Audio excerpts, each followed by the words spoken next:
again. Andrew's having trouble getting on stage here. We'll see if we can get him. Oh, here we go. Here we go. Now you should be able to come on, Andrew.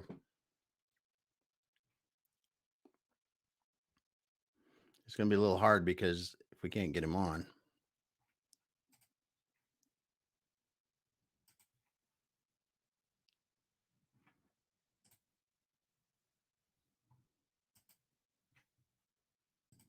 There we go. We got it. I figured it out. All right. Thanks so much, everyone, for being here. I was in mobile mode. Oh, okay. When you're in mobile mode, you can't present. And then I switched to desktop mode and it worked fine. But I don't know why I didn't know I was in desktop. But yeah. Good stuff. Well, thanks, everyone. As you'd expect, after a little 2-month hiatus and many updates to their software, it's a little rocky start today, but we're going to get going here again. Thanks so much for being patient with us. I'm going to get us live on LinkedIn and then we're going to get going.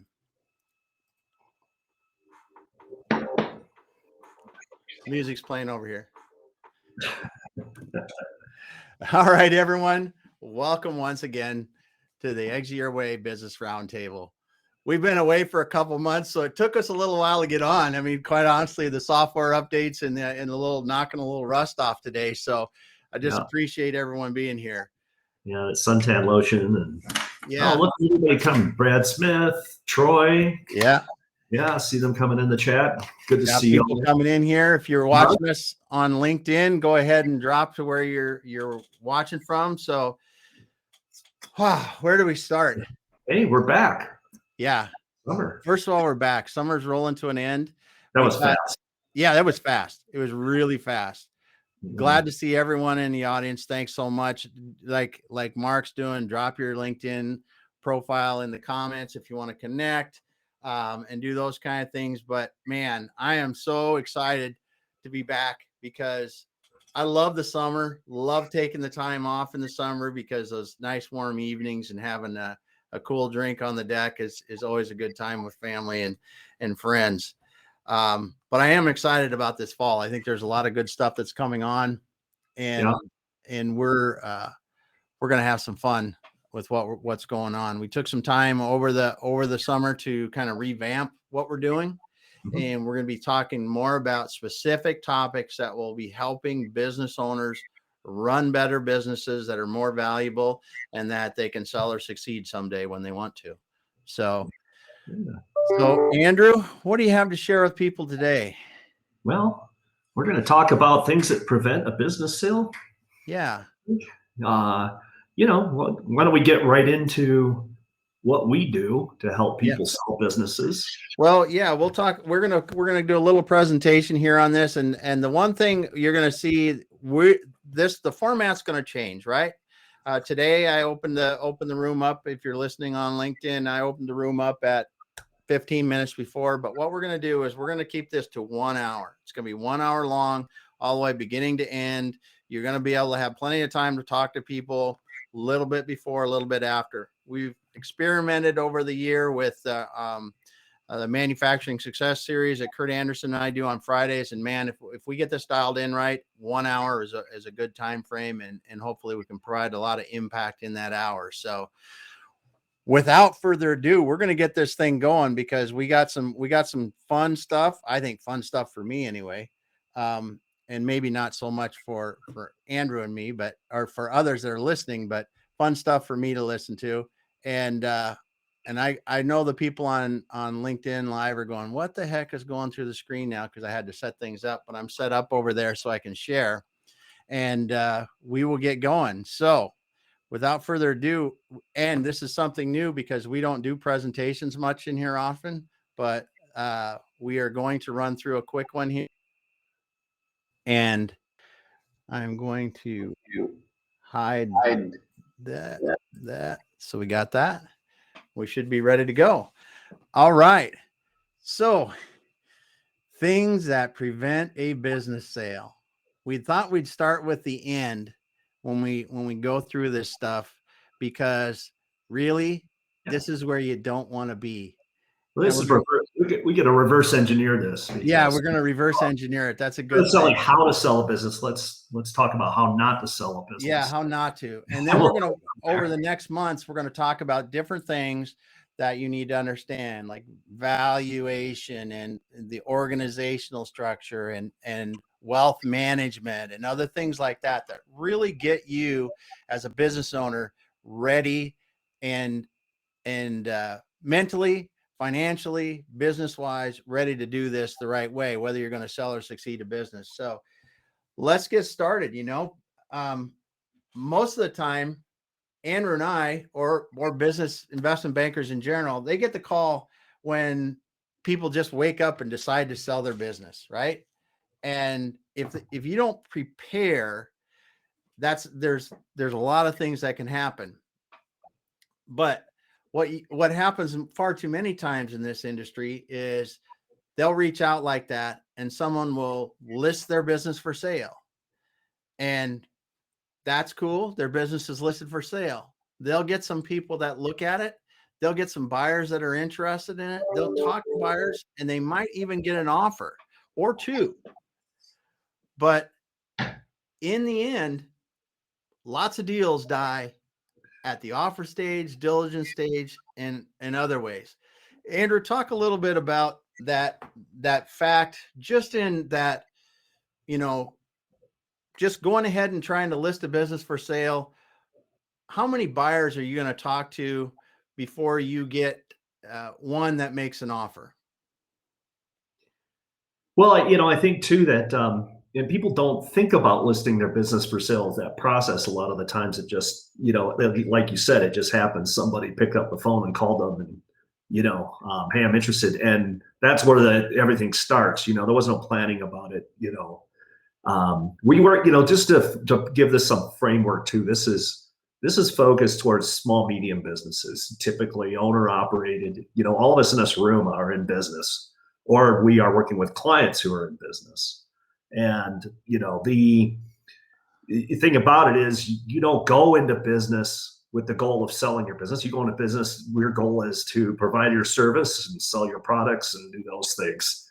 But, it's interesting that without understanding what that is, then that's going to prevent a business sale, because you're not working towards it until it lands in your lap. And it's like, well, it's time to sell now. Yeah. Yeah. So you're right. The thought to prepare a business usually doesn't come until you're about ready to sell the business. And that's one of the things we're going to talk about a little bit today. So hopefully today, what we can do is basically turn the light on a little bit and really think about what are some of the things to do that you might want to look at with your business to really, affect change if you can before you get to this point. And most people, and this is a fun fact that I think that if you are in business, know people that are in business, or helping people in business, most of the people that we talk to about selling a business are not your typical 65-year-old person that wants to retire. Most of the people that we talk to selling the businesses are in their 40s and 50s. And it's simply because they built a good business. They want to cash out, take some money off the table, and do this. It's not something. So when you look at people and you go, they may not be old enough. Don't think that's the case. When businesses are of a certain value, people start thinking about taking money off the table. What do you have there, Andrew? Well, I think that, a lot of people are, I'm going to sell a business when I'm ready to retire, or when I'm done, or, when I've got something else I want to do, and one of the first things you do when a buyer comes in, and you're actively thinking about, preparing and selling your business, one of the main things is, what's the reason? And there are a lot of good reasons to sell a business. And this is like probably when we have buyers come in, the first question that's always asked, why do you sell it? And you have to have the correct answer for that. And preparing it is to sell is, if that was your, the goal, that generally isn't the case. So, yeah. And you're right. If the buyers are going to ask that question and you say, well, the owner's tired and wants to get out because they're exhausted, that's going to set the wrong tone right from the beginning. So, you know, if you can say the buyer, you know, has a specific goal in mind, they've met that. We think they've met that and they're ready to, they've prepared the business and are ready to exit. It's quite a bit different for the conversation with those potential buyers. So well, it's also, you know, it talks about, you know, why are you selling? And then the next question is, when are you selling? And yeah, generally the framework is, I'm going to sell when I'm, you know, that's the part. And if you think about it and you go back to your goals, right? I don't, you know, if you readjust your goals to, I'm building a business to sell it, instead of I'm just, you know, my goals are to, you know, sell my services and products and do that for my clients. You know, you should sell, and the answer should be when the business is at its peak. yeah. You know, When you it's want the to value sell you need it to be. that best value, you know, because, and obviously because that just makes sense. That's when it's most attractive to the buyer to come in with the least amount of risk. Yeah. Yep. So, So that could be, you know, too. I mean, if you think about it, it may not be when you're 65. yeah. That might be tomorrow. Yeah. Well, it has to do with asset value. And that's what a lot of, you know, you get into business, people start a business or buy or and they're building it and they're running it. They often don't think about what they're building an asset, right? And if you build the asset right, then somebody else will pay for it. If you build it wrong, you won't get paid for it. And we'll go through some of the things there as we do this. But couple fun facts on business sales. You know, you would have thought that COVID would have killed business sales, but some of the estimates that we've seen is that there was a slight dip in it, but business sales are back up to within 15 or 20% of where they were at the very peak in 2018 and 2019. So there's businesses being sold every day. And the turmoil in the job market has caused that. And Andrew, you know, there's some investment that's waiting to be deployed. Mm-hmm. Yeah, I think that also there's political ramifications that are affecting that too. So there's some rush to the exits for to avoid the pending tax. Yeah, the capital gains increases next year. That'll be a short-term blip in activity, but generally when there's turmoil, money moves around. Yeah, it starts to look for other places to go. And I think that generally it's a bellwether, but I think everybody's thinking, business isn't going away. Yeah, we've got COVID, and business is just changing. It's going in for direct money. That's the money, and the buyers are going to go find where those opportunities are. Yeah. So acquisition is a good way to do that. And I don't know the accuracy of this number, but I read something recently that said there's $4.5 trillion of dry powder or investment waiting to be deployed. And this is quite a large number because not too many years ago, that was a little over $1 trillion. So if that's true, there's a lot of people that are still out there buying. And I know investment buyers are more aggressive than ever in finding deals and getting the right deals. So, yeah. So let's talk about the thing that probably drives business owners and people that sell businesses the craziest, and the old rule of thumb. And people use rules of thumb like, my business is worth this much because that's a rule of thumb. But I like this picture because this picture shows how different thumbs are. And I think that what we have to remember is rule of thumb is made for a common thumb that looks the same across the world. And that is a myth. So talk about that a little bit, Andrew. Exactly. Well, rules of thumbs are helpful.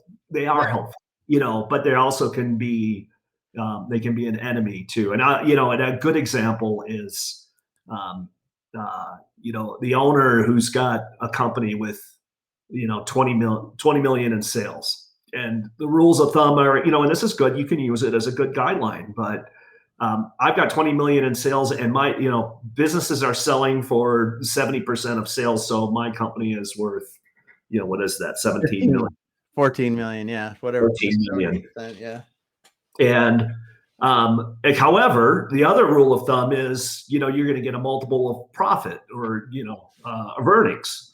So again, and the owner comes in and goes, my earnings are, so you got a $20 million company and it's 70% of sales, then that's great. It's at 7 million, but you got one company that's doing 20 million that's, profiting 5 million.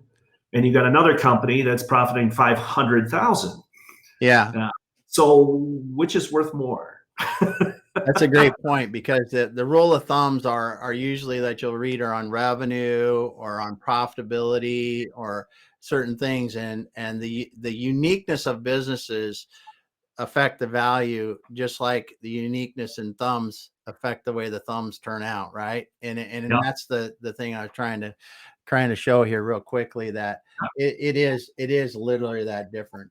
So Yeah. let's move on to the next thing that we get to talk about, that I like to bring up. If you if you've been seeing a post that I do ever, I talk about this a lot, and the success rate of selling a business, Andrew. Let's talk about that a little bit. What are the numbers? Yeah. Yeah. What are the numbers? Yeah. 1 out of 5. Yeah. It's 1 out of 5. It's like, so when we talk about this with people and we stress the importance of preparing for the sale, I can't emphasize this enough. You got a 1 out of 5 chance. And that's even profitable. Now, don't think this, oh, it's different because I make money, right? It's not making money. There's when we're going to go through some of these reasons why it's 1 out of 5, because you may have a very successful business today. You may be making millions of dollars and you're going, my business could sell because I make millions of dollars today. But is that the case, Andrew? Not always. Yeah. Yeah. I mean, then it's starting to understand what buyers buy. Yeah. Yeah. It And really yes, is. the revenue stream, stability, transferability, they do buy that. It's a big part of it, and it has to make sense in that respect. But then you go on to all the other factors of why buyers buy and what they're looking for. So, but it is a head scratcher. Yeah. That is trillions of dollars in dry powder out there, people looking to deploy by businesses. We know that. And like you said, when we go to market with a company and we have positioned it for sale, we'll get hundreds of calls looking at the business, but hundreds, sometimes thousands. Yeah. And they're looking hard. It's not hard to find, somebody to come and look at the business, but for 1 in 20 buyers out there who are out there actively looking and working, one may actually get the business done. It's a high demand there, but there is, it's a strange market. It is not a, it is a, it's not a rational market. Yeah, it's not a rational market. Even with all that money in it, they're, the basic point is they have the money. They're all competing, looking to buy good businesses, and the key is on good. And there's low demand. I mean, there isn't a lot of them to buy. Yeah. Yeah. Because there's a lot of things that they have to consider. So let's look at this, because really the next thing is you mentioned this, buyer's perspective. And I love pictures like this, because this is kind of how it is. Buyers look at the business one way, and the business owner looks at the businesses the other way. And just like with this or any of these visual things like this, they're both right. They're both right. The owner's right. They make millions of dollars. They can make millions of dollars in their business and continue to make millions of dollars if they continue running it. And the buyer can look at it and say, well, it's too risky for me. And they're both right. So the buyer's perspective, Andrew, what do you think a little bit about that? Yeah, I'm looking over in the chat too, and Mark's surprised and says, "Don't sell at expected value." Well, value, that's important, too, and value is in the eye of the beholder. Yeah. So, and and these statistics too, or 4 to 5 businesses don't sell. That falls squarely in the lower middle market. Yeah. And small, medium businesses that we're talking about. And a big aspect of it is perspective and the owner, Yeah. and seller of the business. Well, we ran into this yesterday. Now some of these things, the buyer's perspective is really affected, I think, by one main thing is they have not had time in the business like the owner has.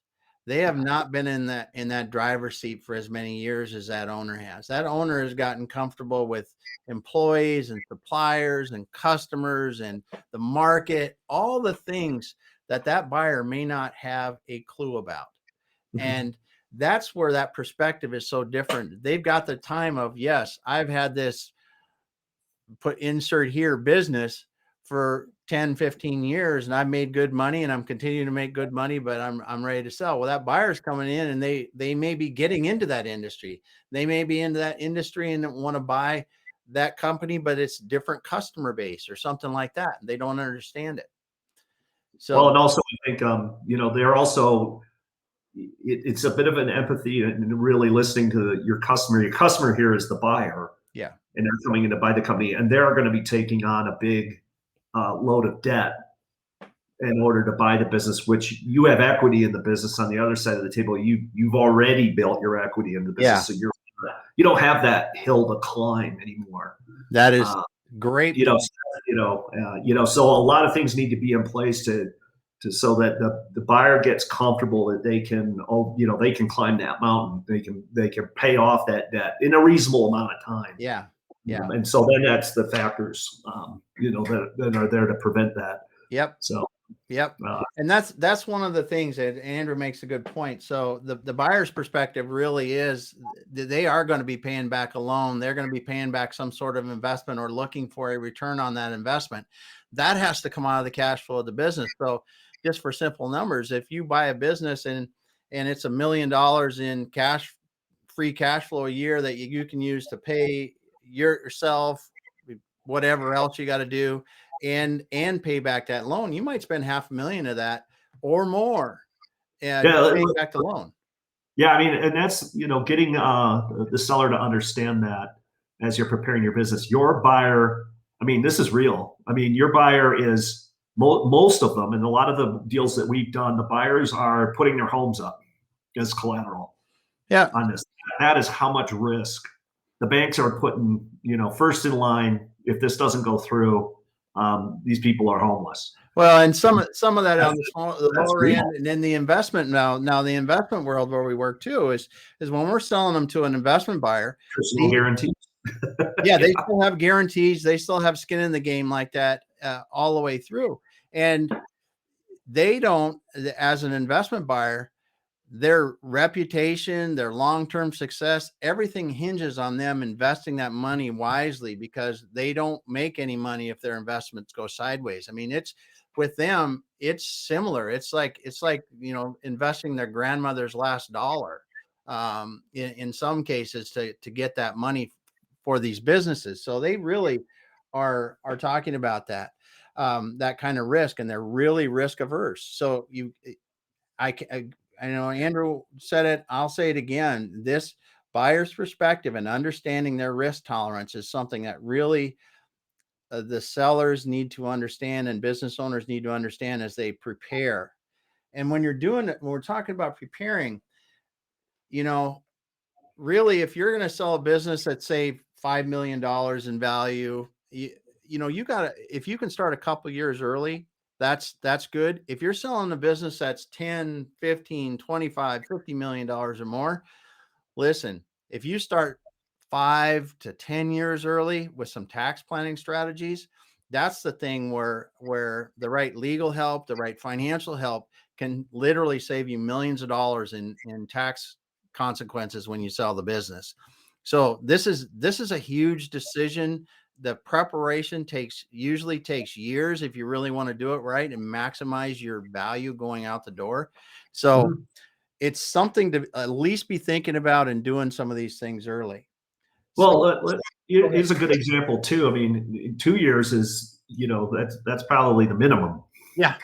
and I'm going to take a little page because I'm working on a deal in a real estate deal right now too. These guys kind of get this, right? But business owners don't, because they don't have the tangible, the assets that, a real estate does. But when they go and do an investment, maybe in an apartment building or revenue generating property, what the prices on those are supported. The value of that is by the revenue that's created from the project, and then the terminal value at a certain amount of time. And that's the step that's missing. But nobody goes into those investments. They would never do it if they don't cash out at the end, because that's what really gets your return over that period of time. Business owners don't see that. They just see the cash flow from it without that tangible asset. But if you don't prepare to get all that, the only return you're getting on your investment, which is your time and money into your business over those years, is that cash flow. Yep. And it's not going to be worth your time at the end of the day if you don't prepare and think about cashing out at the end. Yep. That's a great point. So we're going to run through some of the things, the business sale bombs waiting to ruin it. They will ruin your day if you run into some of these. So we're going to go through them pretty quick, because they're not, and we're going to be done here. Plenty of time so people can talk after this as well. But here's what we're going to talk about. The big one. I mean, go out and Google this stuff too, because you can Google this stuff. We live it. You can Google it. There's people that write about this. So we just bringing it to light. Price and terms, man. They are tied together at the hip, aren't they, Andrew? Yeah, it's not about the price. There you go. It's not about the price. So let's talk about that a little bit. So when we talk about the price and terms, the first thing people talk about is the ultimate number, all-in number you get paid for the business. And we come back to that dreaded rule of thumb. And at the end of the day, there are generalizations you can use that get you close, but the market really sets the value for your business, doesn't it, Andrew? I think so. The value is a funny thing. Who's the decider is where value is, and you can value a business. In some cases, if you're having a dispute, the decider is the court, the judge. That's a completely different number than what you're going to get in a business sale. And in our world, the decider is the market. You can get all the valuation techniques you want in the world, and there are a lot of them, and you can get the biggest experts in the world.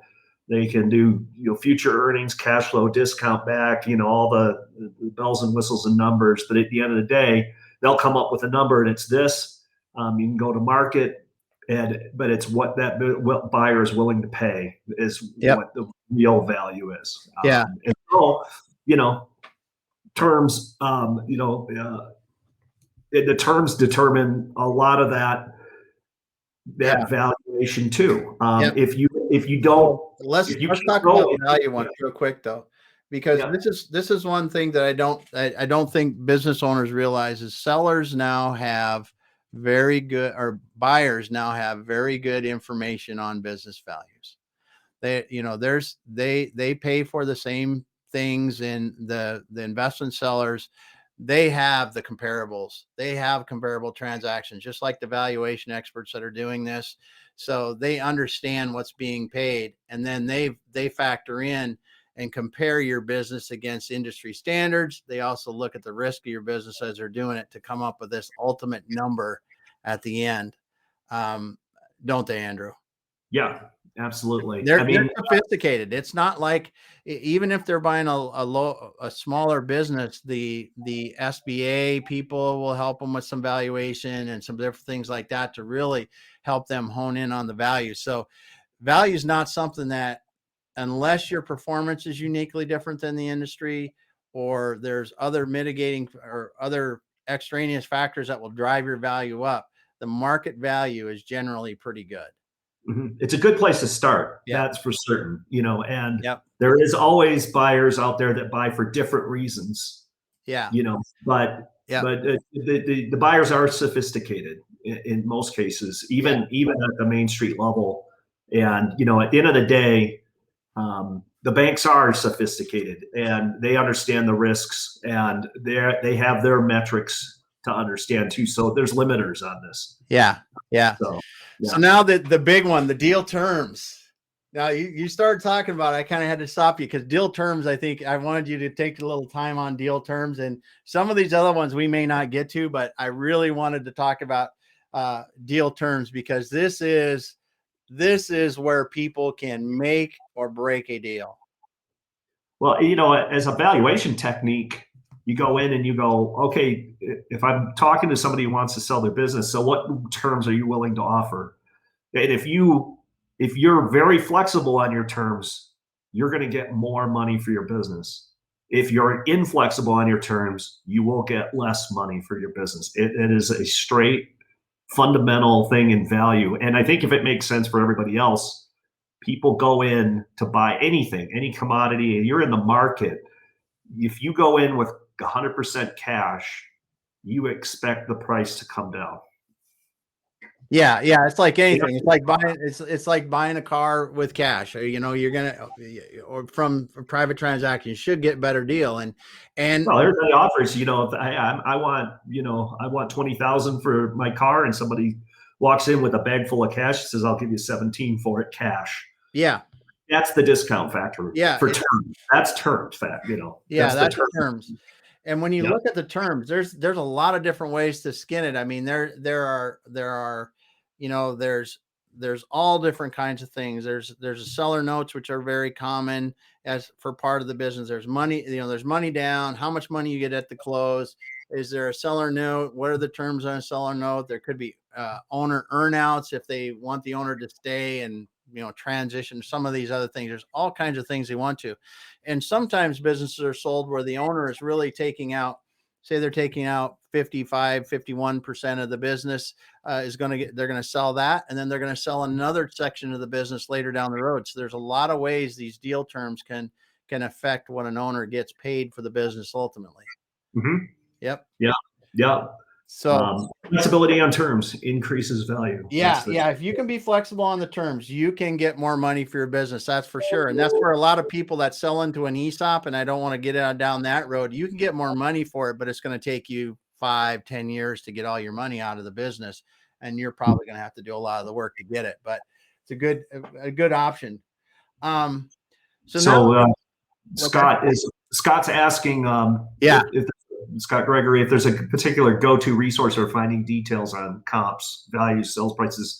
The answer is yes and no on that. But because this is one of the big challenges of selling your business, and one of the reasons it's hard to sell a business is because of confidentiality and privacy. Lower middle market companies, privately held companies, this is what they are called. So it's not an open out there market where you can, like the real estate market, if we're buying houses where everything's highly regulated. Yeah. It's not publicly traded companies where you're buying stock and by law and SEC regulations, they have to disclose absolutely everything that's going on in the company. You don't know. So you're kind of on your own for that. But there is, and ironically, in the lower middle market, there's more activity there than there is in the public markets as far as dollars going through and the amount of transactions. The broker groups, the deal guys, there's a lot of good companies corralling information. One of them's in Seattle, PitchBook, their data, they're actually spending the time going out, and talking to the business owners and the brokers, the lawyers, attorneys, everybody to get data on that. So they're available, but it generally costs money to get it. Yeah, there's private companies, and to do it. But yeah, PitchBook's a good example of that. They've got those they've collected and organized the data for people to use. So let's look at the second big one, and I think that's owner involvement, man. It's really a couple things, Andrew. When you talk about owner involvement, what comes to mind first for you when you think about that? Transferability. Yeah. tribal knowledge, Yeah. cell bombs, are your processes written down? I mean, do you have a plan? Do you have a playbook? Do you, Yep. do you measure those, and do you track it and do things accordingly on that? Well, and I think too that we run into things where if you as the owner are the in this instance we'll show it are the let me see here. I'm getting used to this presentation thing, but if you're the hub of the business, you're probably going to have a hard time selling it because you can't. It was very hard for somebody to see themselves in that role. And Yeah. owner involvement is something that if you can limit your involvement in the business or set your business up so the more you can set it up, the more that it runs itself, the better off you're going to be.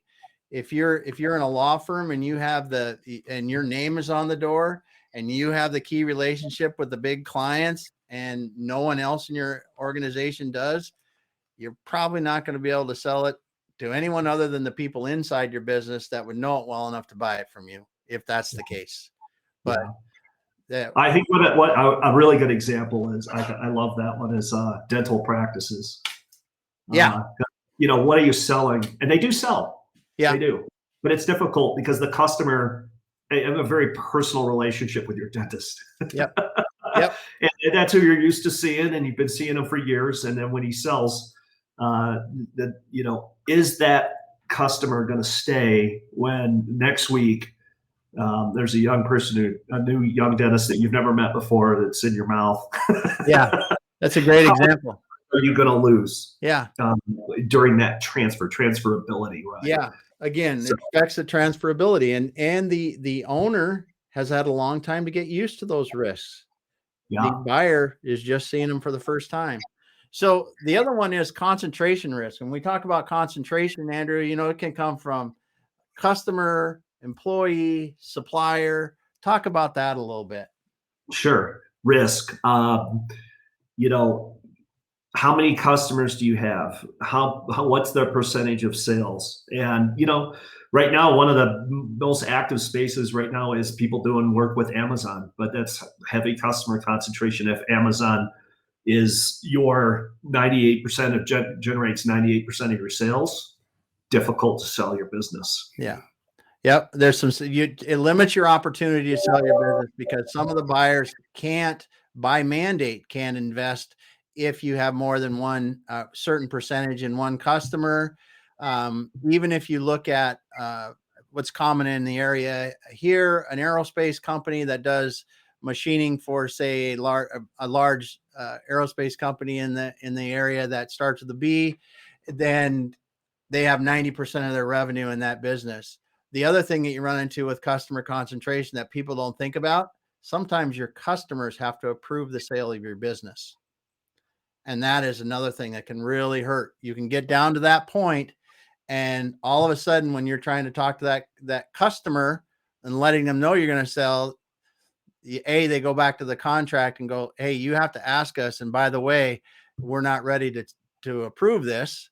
Or B, they can decide that they really don't want to do business with you anymore at that point. And that's the risk that second risk is the one they're really looking for when the buyers are coming in.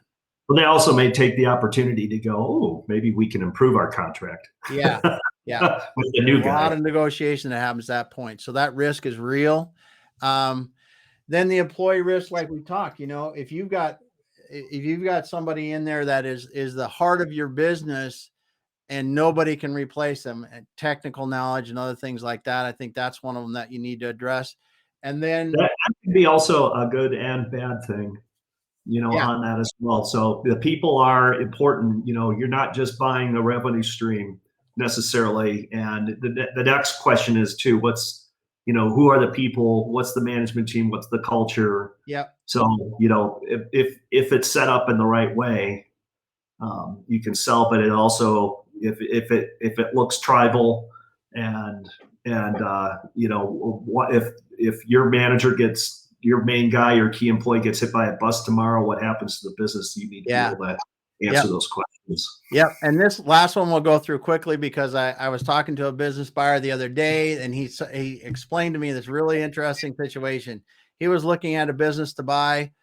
The main vendor for this business, they only had one. There could only be one, and was the primary competitor of the business.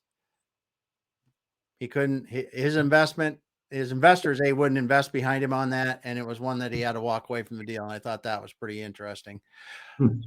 So we're going to get through 5 of these bombs before we get going. And then we're going to go through some other ones really quick. We're going to go through these fast.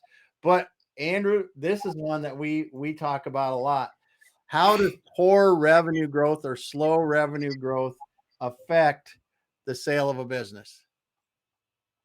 It affects it. There is no sale. There you go. There you go. I'm going to tell you, it's a deal killer. Yeah, it's a deal killer. It is an absolute killer of deals, because people buy businesses to be able to see themselves grow and make more money and all this kind of stuff. And if you're sitting there with a business that's lumping along for 10 years and hasn't grown at all, they're going to wonder why, as Andrew was saying, they're looking to build that value. So that terminal value gives them more money. Well, they've got to climb, like I said, they're going to take on a debt. So, they declining sales, and it happens fast. That's the thing. And you could have been making money and chugging along as a good company for 5 years in a row. And this happens often. Owners get tired. The process of selling the company and getting it ready to sell is exhaustive. And it's also demoralizing and stuff like that. Sometimes they're just tired and they take their eyes off the road or the foot off the gas, and you got a little downturn in sales for a few 3 months. That's enough. That just brings fear into the whole equation. So you run into those things, you've got to fix that. Nobody, declining sales, the big D. It kills the deals. The last one, number 5, the big one. Legal and tax issues, man. I can't tell you how many times the stuff that comes to bite people in the sale of a deal, legal and tax issues. And they're the ones that you don't think of, right? And just us in the last last few years, I can tell you, environmental problems.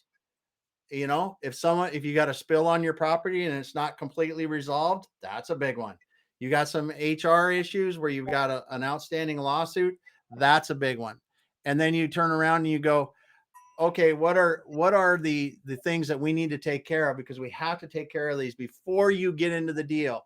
And I know some of them, I mean, we've had deals where there's pending lawsuits and other things that we have to figure out. And then you get into the legal costs of just trying to mitigate that out of the sale of the business and other stuff that you run into. So these legal and tax issues, and some of the tax issues follow the business, not the ownership. So you can't sell the assets of the business to someone else, and you take the risk like an asset sale normally because it follows the business. Isn't that correct, Andrew? That's correct. Yeah. Those are successor liabilities. Successor liabilities. There you go. He knows the term for it. Yeah, you can avoid a lot of liabilities when you buy a business that may have gone on before you bought the business. That is not one of them. That will follow everybody. Yeah. And they're hidden sometimes. Yep. So I think the main thing on that sales bomb is knowledge, and you can do that anyways. And we do have a client that we worked with that is assuming he's based what his proceeds will be from the sale off of tax burden and everything else. So he's basing his sales price on the fact of what I'm going to receive, because he only thinks he's going to get 39%. And this is a deal killer too, because he just doesn't have the knowledge. Get out there and get with the tax people, the financial planners. There's some great ones in the room right here, so you know where you're going to be, and then you can plan for that. On the other things too, because it's the knowledge. Don't assume you know it. Yeah, understanding your net proceeds is probably the single most thing. The single most important thing as a seller of a business, along with that financial advisor telling you, yes, that's going to be enough money to do what you want to do after this. So I had to put this nice car in here because these new ones coming out are cool. So we're going to talk about things that help a sale real quick. It goes without saying. Well, the ones that kill the sale are declining sales. Yeah. And so what increases the sales? Yeah, maximizing the profits. And one of the things that I really wanted to talk about quickly in the maximize the profit is red zone thinking. We talk to owners about red zone thinking. What's red zone thinking?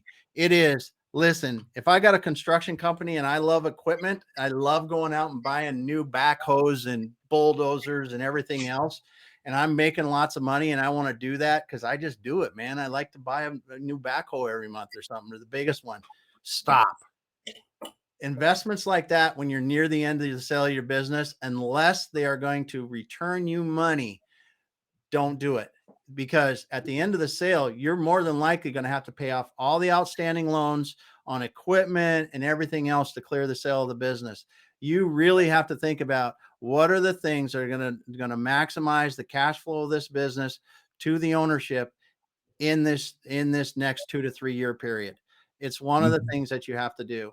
So, and notoriously, people in construction and manufacturing love equipment, and it's lots of times it's $1 million equipment. So the next thing is increase your growth trajectory if you can. That's always helps. Andrew loves it because what's it like when your growth is growing really fast and you're trying to sell a business, Andrew? Well, it's real time, too. You can do, again, we work with small, medium businesses. A little goes a long way. It can really kick your value up when you're in the red zone. And the way we've done this too is, I could be talking to buyers. It can change, and we can have our key salesperson. I could be talking to them on Thursday about the terms and the deals and structure that they want to offer on Monday. And this is a real situation. And we had one of our key salespeople out having a meeting in Atlanta with Home Depot. And I had to let him know we were getting calls that he was coming home with a new customer, a new contract, long term. The price is going up. Yeah. When you're increasing those sales, because by Monday the price is going up. Yep. If you're increasing those sales year over year, that price goes up based on a multiple of your cash flow. So if that's happening during the terms of the term you're selling your business, that helps drive the buyers to want to get in before it gets more expensive. And that's where red zone thinking makes you go the other way too. Don't make a big financial decision that's going to crater your cash flow for a month because it might be long term the right thing to do. Really think about those before you do it and talk to your advisors. And that all runs back to the very first slide: plan. Yep. And you don't go make a decision on buying $1 million piece of capital expenditure without, that should be part of that plan from the beginning too. Yep. And that ties back into terms because the buyer's going to come in too, because they want to, they're going to want to know what the capital expenditures, what is the CapEx this business, what's it going to take? That will all be negotiated on the price. If you're not careful about it. So there's a definite, again, plan. You bet. We're getting up to the end here. So we're going to go through these kind of quick. This goes without saying, but listen, you can run a $50 million a year company out of your checkbook if you want, but you can't sell that company if you don't have the financial record set up. So take the time, take the money, spend the money, get them set up right. You're not going to, don't start unless you got them good. And you're getting your months every month, you're getting them done and all that kind of stuff. Andrew talked about team and culture. Listen, the buyers are going to, they're going to want to, they're going to sense the culture. They're going to want to talk about your team. They're going to know about your team. They're not going to want to be able to go on something like Glassdoor and see that you got 100 employees that were complaining about your business, And the last thing is customer satisfaction. You as an owner running your business forever, you may not worry about Google reviews, but I can guarantee you the buyer that's significantly going to spend a significant amount of money is going to search down every customer review they can on you. So get the good ones out there. Thank you. We're done presenting now. That was the end of our spiel for today to talk about. And of course, if you want to talk to us, you guys know where to get a hold of us. So we're going to go back here. We got just 3 minutes left. before 9 o'clock. We're trying to get out of here on time, everyone. Thank you so much for being here today. Thanks so much for taking the time to listen and join us. We're going to end here on LinkedIn Live. We're going to go back to the tables on Remo and talk for a couple minutes because we said we're going to get out of here by 9 o'clock, and we're going to get out of here by 9 o'clock.